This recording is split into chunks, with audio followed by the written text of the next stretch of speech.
Goat girl. Goat girl. Look at the demon child with horns. The cruel chants echoed through the crowded hallway of the government secondary school as Angel kept her eyes fixed on the warm concrete floor, clutching her books against her chest like a shield. The headwrap she had carefully arranged that morning had come loose during physical education, revealing the tips of the two small horns that protruded from her scalp. Beatrice, the principal's daughter, stood blocking Angel's path, her uniform crisp and perfect, her face twisted with theatrical disgust. "Don't come any closer," Beatrice commanded, raising her hand as though warding off evil. "My mother says your curse might be contagious." Laughter rippled through the gathering crowd. Someone threw a crumpled paper that hit Angel's shoulder. Another student made bleating sounds like a goat. "I heard her parents abandoned her because of those horns," whispered a boy loudly enough for everyone to hear. Even they couldn't stand the sight of their monster child. Angel's fingers trembled as she adjusted her head wrap, trying to tuck the exposed horn back under the fabric. Tears burned behind her eyes, but she would not let them fall. "Not here. Not where they could see. Please," she whispered, "I just want to go to my class." "The demon speaks." Chidi, the school bully, announced with mock terror. "Everyone run before she puts a curse on you too." Several students scampered away dramatically, their laughter trailing behind them like poison. Others drew closer, emboldened by Angel's silence, her vulnerability. "My grandfather says people with horns are witch children," a girl announced, pointing at Angel's covered head. "He says they should be driven from the village before they bring bad harvest and sickness." The jeers grew louder. The circle tightened around her. Angel clutched her mathematics textbook, the subject in which she excelled beyond all others, though no one ever acknowledged her brilliance. What good was being able to solve complex equations when all anyone saw were the horns? "Leave her alone." The small voice cut through the mockery. Oma, slight in stature but fierce in spirit, pushed through the crowd to stand beside Angel. She was the only one in all of the school who dared to call Angel friend. "Have none of you anything better to do than torment someone for something she cannot help?" Oma demanded, her eyes flashing with indignation. "Is this what your parents taught you about respect? About kindness? Look at that," Beatrice sneered. "The demon child has found herself a servant. Be careful, Oma. Sleep in her hut and you might wake up with horns too." More laughter. A teacher approached, drawn by the commotion. "What's happening here? Back to your classes, all of you. Immediately." The crowd dispersed reluctantly, like vultures driven from a carcass. As they departed, someone knocked Angel's books from her hands, sending papers scattering across the floor. No one stopped to help except Oma. "Don't listen to them," Oma whispered, gathering Angel's mathematics assignments. "They fear what they do not understand." Angel knelt to collect her fallen possessions, her head wrap slipping further. She quickly readjusted it, but not before Mr. Stephen, the mathematics teacher, caught a glimpse of her horns. He looked away quickly, making a small gesture that the elders used to ward off evil. Even the teachers. Even the educated adults who should know better. "One day," Oma continued, her voice barely audible, "they will see beyond the horns to the beauty of your spirit." Angel said nothing. After 18 years of torment, of being treated like a creature rather than a human being, hope had withered in her heart like crops in drought season. She no longer believed in one day. What she didn't know, what none of them knew, was that one day was coming sooner than anyone could imagine. In the land of our ancestors, where the sun kisses the earth with golden light, beauty has never been just what meets the eye. The elders say that true beauty flows from within, like a river hidden beneath the earth's surface. But what happens when that which makes you different becomes the very thing that marks you as outcast? Angel was touched by extraordinary beauty. Her skin gleamed like polished ebony beneath the African sun. Her eyes held wisdom that made elders pause in their conversations when she passed. Her mind unraveled complex problems as easily as women unraveled cassava fibers. But upon her head grew two small horns that curved upward through her black hair like young antelope horns, the visible manifestation of a mystery she herself did not understand. Each day, the journey to school was a part of torment. Children pointed. Adults whispered. Mothers pulled their little ones close as though proximity to Angel might contaminate them with her strangeness. Grandmother, Angel would ask in the safety of their mud-walled hut, as Titi rubbed shea butter onto her scalp around the sensitive horns, "Why do the gods hate me? What terrible thing did I do to deserve such a mark?" Grandmother Titi, whose body carried the burn of many harvests but whose eyes remained clear as morning dew, would sigh deeply. "The gods do not hate you, child. Perhaps they have marked you for a purpose we cannot yet see." What purpose could require such suffering? Angel would respond, her voice breaking. What lesson demands that I be treated like a creature rather than a person?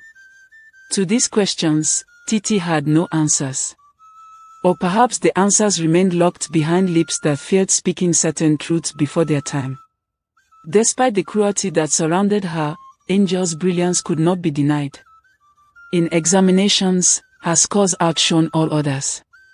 When teachers asked questions that silenced the classroom, Angel's voice would eventually rise, soft but certain, with answers that seemed to come from ancient wisdom rather than a school textbook. It is as though knowledge whispers directly into her ears, the teachers would say among themselves, even as they kept a respectful distance from the horned girl. At night, in the privacy of their humble dwelling, Angel would help her grandmother with chores, recite her lessons, and sometimes, when the weight of isolation became too heavy, weep silently into her sleeping mat. On such nights, Titi would stroke her back and hum songs from generations past, songs about strength in adversity and light following darkness. Grandmother, Angel asked on the eve of her 18th birthday, watching Titi's gnarled fingers grinding herbs for their evening meal, "Will you ever tell me about my parents? About why I bear these horns? About who I truly am?" The old woman's hand stilled. Outside, the evening birds called to one another, their songs both mournful and sweet. Titi's eyes, when she raised them to look at her granddaughter, held shadows and secrets and perhaps a trace of fear. "Tomorrow," she said finally, her voice like dry leaves rustling. "When you have completed 18 reigns, I will tell you everything. Some truths can only be spoken when childhood ends and the adult path begins." Angel's heart quickened. After years of questions met with silence or deflection, could answers finally be within reach? If only she knew then what terrible price had been paid for her existence. If only she understood why the gods had marked her with horns that brought her nothing but pain. If only they all knew the power that lay dormant within those horns, a power that will soon transform mockery into reverence, hatred into desperate need. The seasons changed 4 times each year, and so too did Angel, until 18 rains had washed over her since her birth. In our tradition, 18 rains mark the boundary between child and adult, when one is ready to know the truths that childhood cannot bear. On the morning of her 18th birthday, as the cock crowed to announce the new day, Angel stood before the small cracked mirror in her grandmother's hut. She removed her head wrap completely, something she rarely allowed herself to do. The 2 horns stood proudly now, no longer tiny buds but elegant protrusions that curved slightly upward like the horns of a young antelope. She traced them with her fingertips, feeling every ridge, every smooth surface. "No more," she whispered to her reflection, her voice steady like the ancient baobab tree that had witnessed generations come and pass. "No more hiding. No more tears. No more not knowing." The village celebrated another harvest that day, but inside Grandmother Titi's hut, a storm was brewing. Angel placed her school certificates on the small wooden table between them, evidence of the brilliance that coursed through her veins alongside whatever mystery had given her the horns. "Grandmother," Angel said, her voice no longer that of a pleading child but of a woman standing in her power. "The time has come for truth to be spoken between us. Who were my parents? Why do I bear these marks upon my head? What blood runs in my veins that makes children fear me and adults whisper curses when I pass? Grandmother Titi's old hands trembled as she stirred the evening stew. The wooden spoon circled the pot like the many years she had circled around this moment, dreading its arrival. Child, she began, then stopped herself. No, not a child anymore. Titi's eyes watered, not from the cooking smoke but from the weight of 18 years of secret keeping. She looked at Angel's determined face and knew that the dam holding back the river of truth was about to break. Sit down, my daughter, Titi finally said, her voice breaking like dry twigs in the harmattan wind. What I must tell you begins with your parents' deepest desire and darkest choice. Grandmother Titi settled her aged body onto the low wooden stool, her bones creaking like ancient doors to forgotten chambers. The cooking fire cast long shadows across her face, deepening the wrinkles that mapped her life's journey. Angel sat cross-legged on the earth floor, her horns catching the golden firelight, making them seem almost sacred. Your father's name was Emeka Is, a man whose wealth was known across 7 villages, Titi began, her voice taking on the rhythmic cadence of our traditional storytellers. Your mother, my younger sister Ada, was as beautiful as you are now. Their compound had the tallest walls, their barns the fullest harvest, their cattle the fattest in the land. But their hearts remained empty, for where there are no children, there is no true wealth. Titi's eyes grew distant, seeing not the hut mud walls but the past, vivid as yesterday. For 14 harvests, they tried to bear fruit from their union. 14 cycles of hope and despair. They consulted our village dibia, traveled to healers across our land, bathed in sacred waters at midnight, and performed rituals under full moons. But Ada's womb remained as barren as drought-stricken fields. Angel leaned forward, her breath held captive by the unfolding tale. The whispers of relatives grew sharper than thorns. Perhaps he should take another wife, they would say within your mother's hearing. Perhaps she is cursed, others suggested. Each word was a wound that never healed. Titi's voice dropped lower, compelling Angel to lean closer still. Then came a trader from distant lands who spoke of a powerful mystic in India, a man who walked between worlds and could grant the deepest desires of desperate hearts. Your parents, seeing old age approaching with empty arms, sold half their lands to make the journey across the great waters. Titi paused, her fingers tracing patterns in the dust between them. In a temple hidden deep within misty mountains, they met a man whose eyes had witnessed the birth of stars. The air around him smelled of strange spices and ancient power, his chambers lined with scrolls in languages forgotten by most living tongues. Now, Titi continued, her voice falling to a whisper that sent chills down Angel's spine, hear what happened when the witch doctor named his price. The witch doctor sat upon a throne of twisted roots, Titi continued, her voice now taking on the weight of ancestral wisdom. His eyes, clouded with cataracts yet seeing more than ordinary men, fixed upon your parents as though reading the book of their souls. 3 times he circled them, burning strange herbs that made the air thick with prophecy. Titi's hands mimicked the movements of this distant memory, drawing invisible patterns in the night air. I can break the chains of barrenness that bind you, he told them, but all power demands balance. All desires fulfilled require sacrifice. Are you prepared to pay what must be paid? Angel clutched at her wrapper, knuckles white with tension. Your father stood tall like the Iroko tree and declared they would pay any price. It was then the witch doctor named his 3 conditions, each more terrible than the last. Titi's voice dropped to a haunting whisper that seemed to make the cooking fire flicker and dance. First, said the mystic, all your wealth shall dissolve like morning mist. Your barns will empty, your cattle will perish, your lands will pass to others. You shall return to your homeland with nothing but the child in your arms. Second, on the 3rd day after the child is born, both of you shall cross the river to the land of ancestors. Your eyes will close in this world and open in the next, leaving the child behind. Angel gasped, her hand flying to her mouth as tears gathered in her eyes. The 3rd condition, Titi continued, her voice breaking, he spoke with words that chilled their blood. The child shall be blessed with beauty beyond compare and wisdom beyond measure, but she will forever bear the mark of the gods upon her head, so all will know she walks between worlds. Titi reached across the space between them, taking Angel's trembling hands in her weathered ones. Your parents returned to our village carrying strange amulets and potions. 3 moons later, your mother's belly began to swell with life. As her womb grew, their fortunes withered. Cattle sickened, crops failed, debtors came demanding payment. By the time you entered this world with a cry that shook the compound walls, they had nothing left but the small hut where you were born. Titi's eyes now overflowed with long-held tears. You were the most beautiful baby eyes had ever beheld. Your skin glowed with inner light, your eyes already wise beyond infancy. For 3 days, your parents held you, whispered names of ancestors in your ears, transferred all their knowledge and love into your tiny being.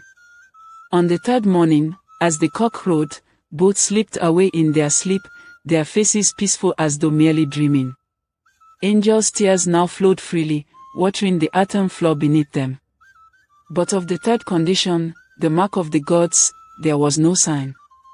You were perfect in every way, and I, who took you as my own, believed the witch doctor had been merciful. Titi's fingers gently traced the air around Angel's horns. It was only later that we understood his words had merely waited for their time, like seeds beneath the earth awaiting the proper season to emerge. I raised you as my own daughter, Titi continued, her voice warm with memories. In those early years, you were a joy beyond measure. Your laughter healed the wound of my sister's passing. Your small fingers reaching for my face brought purpose to my remaining days. The prophecy of the witch doctor faded in my mind like footprints after heavy rain. Titi's eyes clouded with the mist of painful recollection. Then came your 3rd birthday. I had prepared a small feast, roasted yams, palm wine for the elders, sweet chin-chin for the children of neighboring compounds. You were playing in the courtyard, your joy as bright as the midday sun. Titi's hands trembled as she pantomimed the next moment. Suddenly, you cried out in pain, clutching your head. I ran to you, thinking perhaps a bee had stung you or a stone had fallen. But when I parted your hair, I saw them, 2 small bumps breaking through your scalp like seedlings pushing through soil after the first rains. Angel unconsciously touched her horns, feeling their smooth surface as Titi continued. Blood trickled down your temples. Your cries pierced my heart. The celebration ended in whispers and hurried departures. That night, as you finally slept, exhausted from pain and tears, the words of the Indian mystic thundered in my ears, she will forever bear the mark of the gods upon her head. Titi's voice dropped to a haunting whisper. In the following days, I tried everything to draw out what I thought might be boils or growths. Prayers and small sacrifices to our ancestors. Consultations with the village dibia, who backed away in fear when he saw what grew upon your head. This child walks with spirits, he warned. This is beyond my power to change. Her weathered hands reached up to demonstrate. As the horns continued to grow, I taught you to wrap your head with cloths, to hide the truth from curious and judgmental eyes. But each year, as they grew larger, so too did the whispers, the pointing fingers, the cruel laughter of children who fear what they do not understand. Titi's eyes now held a fierce, protective love. Yet even in my fear, I sensed that these horns were not a curse but a fulfillment. For you were indeed blessed with beauty beyond compare and wisdom beyond measure. The mark of the gods was the visible sign of the invisible gifts bestowed upon you, gifts that were yet to be fully revealed. As the seasons passed, Angel's mind blossomed like the flame lily after abundant rains. In school, her teacher stood in awe of abilities that seemed beyond mortal understanding. Mathematics that puzzled grown men untangled themselves in her mind like simple palm fronds. Words from foreign tongues settled on her lips as though she had spoken them since birth. Her essays on our people's history contained wisdom that elders themselves had forgotten. It is as though the ancestors whispered directly into her ears, her teachers would say, even as they kept their distance from her horned head. Yet the true nature of Angel's gifts remained hidden, like gold beneath river mud, until the season of great illness came upon our land. It began when Grandmother Titi collapsed one evening while pounding yams for their meal. Her body burned with fever that not even the strongest herbs from the village healer could quench. She would join the ancestors before the new moon, the Dibia declared, shaking his grey head solemnly. For 3 days, Angel sat beside her grandmother's mat, watching the only mother she had ever known slip away like water through cupped fingers. On the third night, weeping with desperation, Angel stumbled into the forest at the edge of their compound. If the gods marked me, she cried to the silent trees, then surely they must give me purpose with this burden. As if in answer, moonlight broke through the canopy, illuminating a simple herb growing at the base of an ancient Iroko tree, a plant no healer had ever used in their remedies. Without understanding why, Angel's hands reached for it, and knowledge flowed through her horns and into her mind like lightning into earth. Back in their hut, she prepared the herb exactly as the knowledge within her dictated, crushing it with 3 smooth river stones, mixing it with morning dew and palm oil, speaking words in a language she herself did not understand. When she placed this mixture on Titi's lips and forehead, the old woman's breathing eased within moments. By sunrise, Titi sat up and asked for water, the deadly fever vanquished like darkness before dawn. Word of this miracle might have remained within their compound walls had not Oma, Angel's only friend, fallen prey to the same wasting illness that swept through neighboring villages like wildfire. When Oma's mother came begging Angel for help, something stirred within the horned girl's heart. "Bring me to her," Angel said simply. In Oma's family compound, Angel's hands moved with ancient certainty. She gathered local plants that villagers had walked past for generations without knowing their power. She whispered to them, coaxed their healing essence forth, and within hours, Oma's eyes opened, clear and bright. "It is the horns," Angel whispered to her grandmother that night, her fingers tracing the smooth protrusions that had brought her so much pain. "They are not my curse but my gift. Through them, I hear the voices of healing plants. Through them, I understand what others cannot." Grandmother Titi nodded slowly, tears gleaming in her eyes. "The mark of the gods," she said, "is not always what we think it to be. News travels in our villages like fire through dry grass in Harmattan season. The story of the horned girl who could heal the sick spread from compound to compound, leaping across streams and market squares, carried on the tongues of those who had witnessed miracles with their own eyes. The first to come were the desperate, mothers with children burning with fever, elders whose joints had twisted like ancient vines, men whose strength had been stolen by mysterious ailments. They came under cover of darkness, shame and need battling within their hearts. For who would willingly seek help from the one they had named demon and monster? Yet heal them she did. One by one, they left Grandmother Titi's compound standing taller, breathing easier, eyes brighter than they had been in seasons. And with each healing came whispers, no longer of fear but of wonder. "Her hands carry the blessing of ancestors," they said. "The forest itself surrenders its secrets to her," others claimed. Soon, the trickle became a flood. By the time the harvest moon rose full and heavy over our village, lines formed outside Titi's modest compound from sunrise to sunset. People journeyed from 7 villages away, bringing gifts of yams, kola nuts, and colorful cloths in exchange for Angel's healing touch. The very children who had thrown stones now stood with heads bowed before her. The mothers who had pulled their children away now pushed them forward, asking for blessings. The elders who had whispered curses now proclaimed her as a gift from the gods. Yet more remarkable than this outward transformation was the change within Angel herself. For 18 reigns, she had carried the weight of shame upon her shoulders, heavier than the water pots women balance on their heads. She had hidden her horns, averted her eyes from stares, wished away the very thing that made her unique. Now, as each day passed, her back straightened. Her head coverings became less concealing, then decorative, then proudly displaying the horns that channeled her gift.